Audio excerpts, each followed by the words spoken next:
The Hmong people are a resilient transnational community with deep ancestral roots. Scattered across the misty highlands of Southeast Asia and southern China, they've carried their culture across borders for centuries, shaped by migration, resistance, and a deep connection to the land. It looks nice, red and spicy, a bit oily. If you haven't been following along, I'm on day 2 of the famous Ha Giang Loop, a legendary motorbike journey skirting the Vietnam-China border. The roads are no joke, so we are letting the experts do the driving. Today we are riding through the Đồng Văn region, an area rich in Hmong culture and ethnic markets. Here the Hmong people have preserved their identity through vibrant clothing, rich oral traditions, and a cuisine built on foraged herbs, smoked meats, and fermented vegetables. A way of life deeply in tune with nature.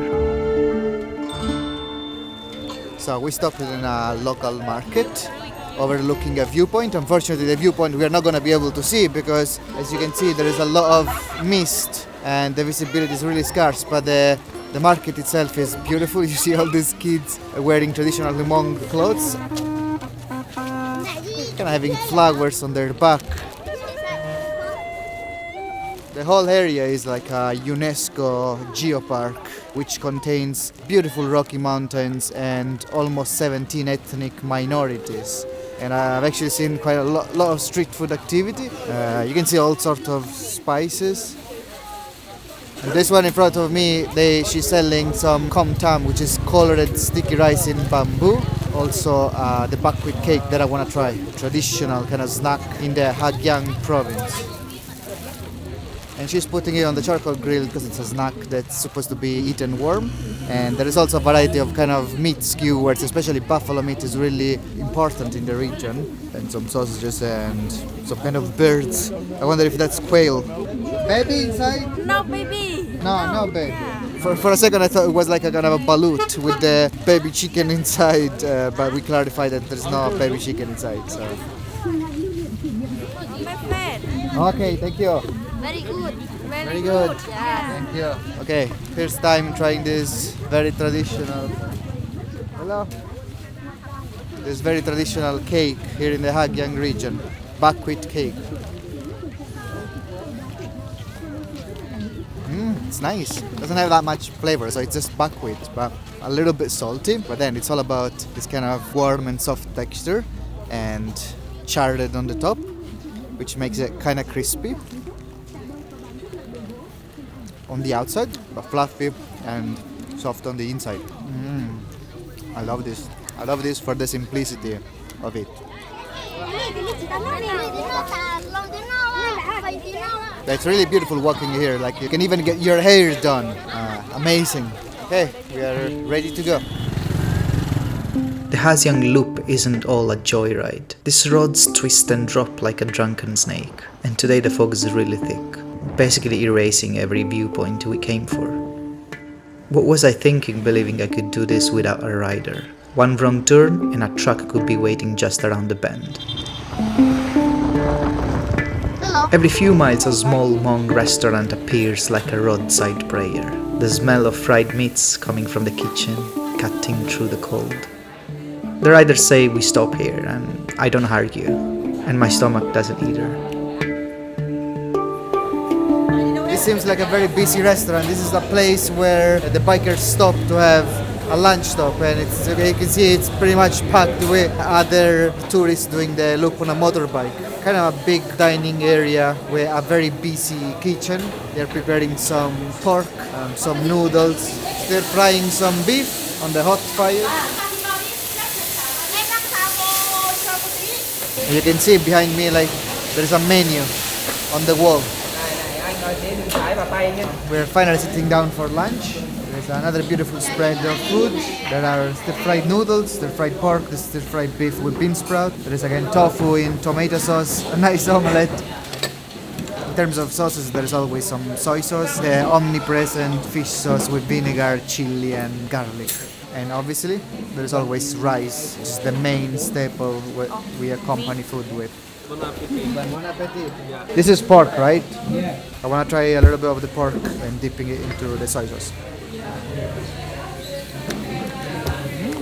stir-fried pork. Such a nice flavor. The pork throughout all the northern Vietnam has been amazing so far. Some of these pieces of pork have got like so much fat. Kinda need to counterbalance the fattiness with dipping into the fish sauce and vinegar. Oh, thank you. This guy very kindly passed me some of the omelette. Let's give it a try. And follow with some pork. You need to dip the omelette. That sauce, the fish sauce flavor, so strong. It's good to couple the omelette with the pork. Meat and egg are a match made in heaven. I want to try some of these noodles. They're very thin, kind of Indomie or kind of instant noodles. Some cabbage with it. We'll give this a try.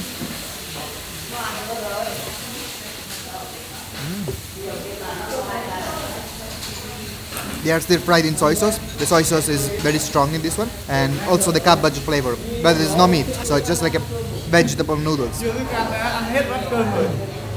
nice. Yeah, they are very very thin, so they cannot chew through it very easily. But at the same time, they are not too soft, so there's a bit of texture in it, which is nice. We'll try some of this beef, which have been stir fried with bean sprout. It's more tender than many other beef dishes I've had so far in Vietnam, which is nice. And the bean sprout gives it a little bit of a crunchy bite. The rice is eaten in huge quantities during this meal. Like Vietnamese people love rice. They eat more rice than the rest. Okay. The winner here is the fried pork. Like when you take a piece, you can just submerge into this fish sauce, which is spicy. Yeah, you give him a good bath, and that's the perfect combination. North Vietnamese are pork master. Oh yeah, that's got a lot of heat. It's very spicy. The man keeps giving pieces of omelette to everyone. Thank you. We'll get some of this omelette with some of this broccoli stems and leaves. The omelette's all over it as well. You can taste this is a omelette made with fresh egg.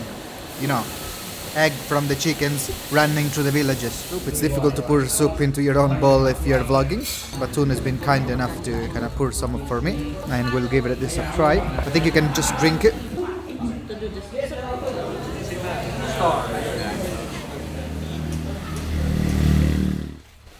There is an abundance of viewpoints all over this kind of Ha Giang Loop, and invariably many street food sellers. Obviously the people of this region have found a way to make use of their beautiful scenery and their beautiful landscape to also invent a new source of economy for them.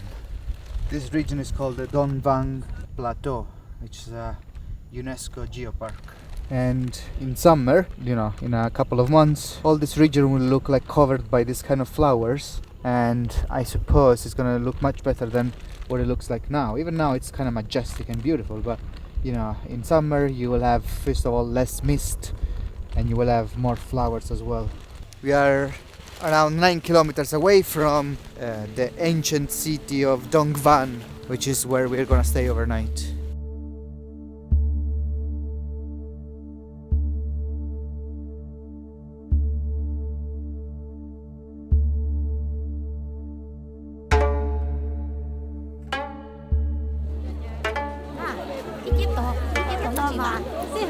Every Sunday morning, the quiet town of Đồng Văn in northern Vietnam comes alive.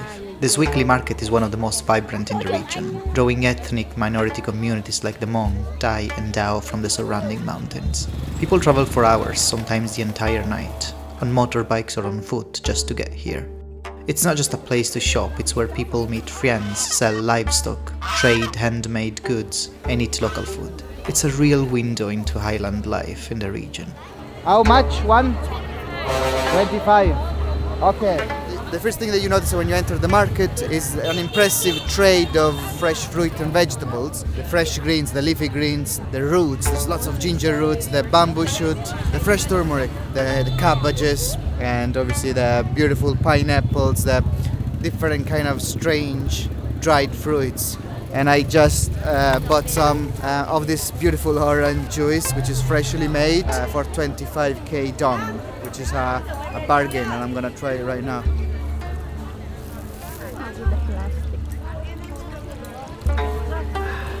fresh. There's not even sugar. It's just like the squeezed orange juice. I like it this way. Throughout the market, you'll see many bánh chè lamb sellers. Bánh chè lam. Bánh đi. This is a traditional Vietnamese snack made from glutinous rice flour, malt syrup, peanuts, roasted sesame seeds, and ginger. You can think of it as a cross between mochi and nougat. Slightly sweet, with a nutty flavor of peanuts and a spicy tingle from the ginger. There's so many packets of dried meats, usually buffalo, but also pork and stuff, common throughout the whole region of Ha Giang and even in general, like in northern Vietnam, like Sapa, Ha Giang. Big mushrooms that seem to have the texture of wood. Very interesting. There's so much impressive activity in this market. All this kind of stuff that you see, the vegetables, the roots, they are all brought from the nearby villages, from the mountains. And you can see this lady with her basket along the main road carrying all the goods that they bring at the market. And the best way to come at this market is around like 5 a.m. So that's why you can see all the activity of Hmong tribe kind of setting up their stalls, while around from 7 to 9 the market becomes really, really crowded. Really feel the local atmosphere here. Like this is a market for local people, like for villagers, and it's not really a touristy kind of thing. Buckwheat bread sellers dominate the scene here, grilling each loaf over charcoal and serving it warm. It's filling and easy to carry, and for this reason it's a popular portable snack among travelers and farmers needing sustenance on the go.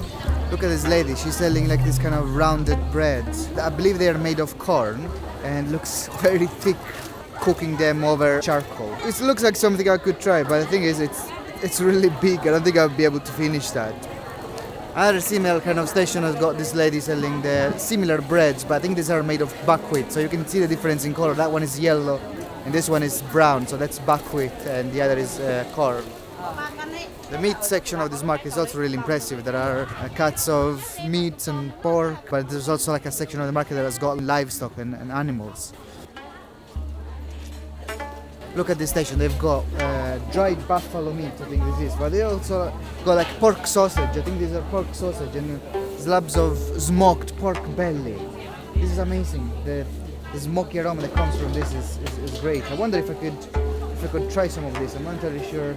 And on the side here, they've got some pork skin. So these are steamed or boiled pork skin. This market is really huge. It seems to be like an indoor section with even more fruits, more vegetables. There's tofu, there are spices, packets of mushrooms. These are mushrooms. I really love this corner. There are steamed buns. A little bit further there is a section with a grill and skewers. So I'm not really sure what these kind of balls are. Well, they look like could be potato balls, but you know, I'm not entirely confident, so I think I'm just gonna give it a bite and then figure out. I think it's glutinous rice. Yeah, very gooey and sticky. It's like biting on a chewing gum. Tasteless. Actually, on the inside, I'm not sure what there is, but there is a filling. Let me try. Sugar? It's sweet. I think it's brown sugar. Pass. You want to try the meat? The meat looks good. I managed to get some of these skewers. It does smell like pork. And it looks nice, red and spicy, a bit oily. Fresh from the grill.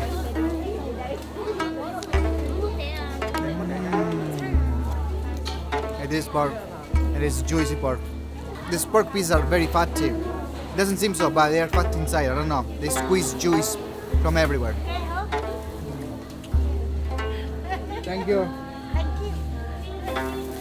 And here in the market we also find this kind of fritters. You could see there was a lady deep frying this kind of dough. I think it's not fresh anymore because Faz lost me for a second. But yeah, it seems like very simple fried dough. So let's give it a try.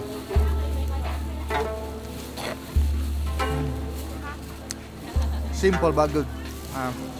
Here in this corner you can find the famous 5-colored sticky rice.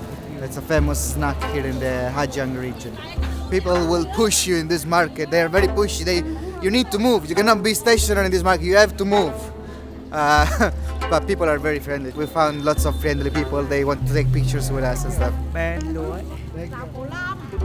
Just as I was heading out, I stumbled on this little surprise. It's called sua chua.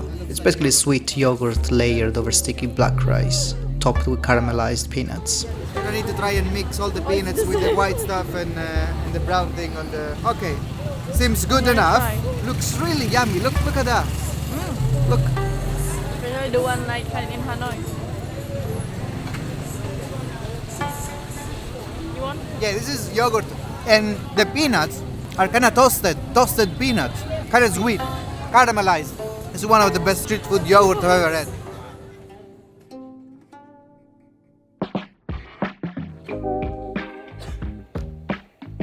It's evening in Đồng Văn. From our hilltop homestay, the kitchen is alive.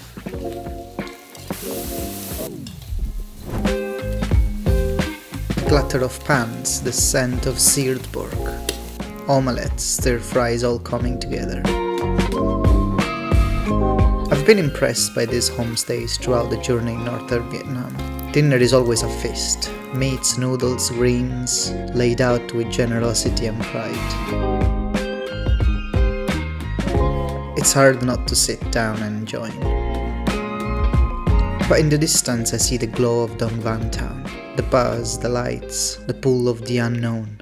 I can't help but wonder, what's cooking down there tonight? Curiosity wins. I head out.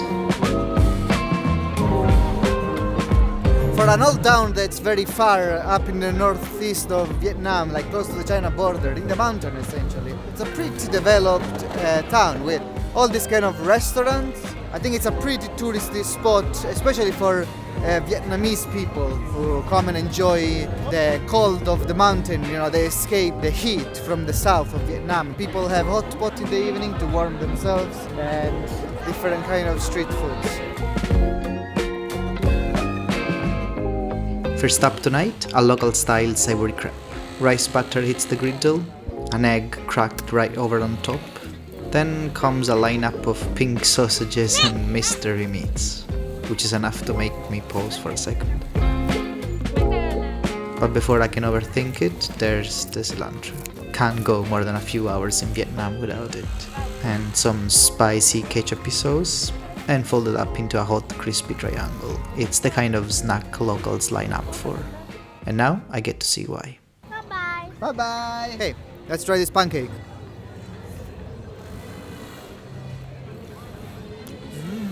That cilantro that she puts in there brings so much flavor and so much aroma into this. So strong. The sausage tastes like pretty much like processed meat. I'm not really sure why, but it tastes kind of sweet.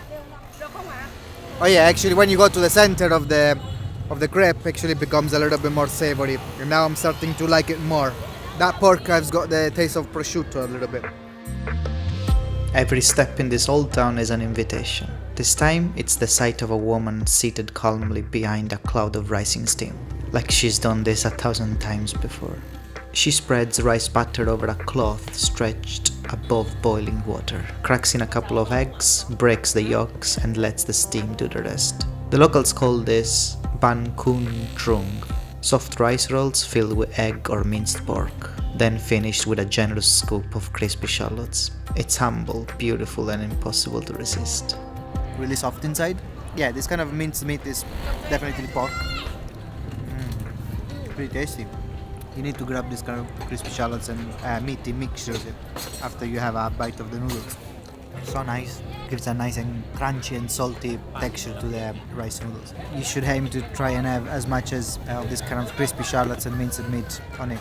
I think one of the weak points of this thing is that it gets cold really fast. I don't know if it's because of the weather, but some bits of this rice noodle rolls are cold, and that's strange because it's basically being taken out of that boiler. And also we got served a soup that comes with it, like based on cilantro, and there are 2 slices of ham or something. It's really strange. It's got some black pepper spot in it. I think I'm just gonna give a bite of that to begin with. Let's go. So it's got the texture of a fish cake, but it tastes like pork. Might be a slice of processed meat, like surimi. It's got a strong black pepper flavor, and obviously the cilantro that's the base of the soup. This is a really nice pork soup, lots of cilantro flavor. It takes a moment of stillness to realize just how far we've come. I'm somewhere deep in the mountains of northern Vietnam, pulled along by nothing but curiosity. I think this is what we call freedom. It's super hot. No one back home knows exactly where I am, and that does not feel scary. I'm completely at peace.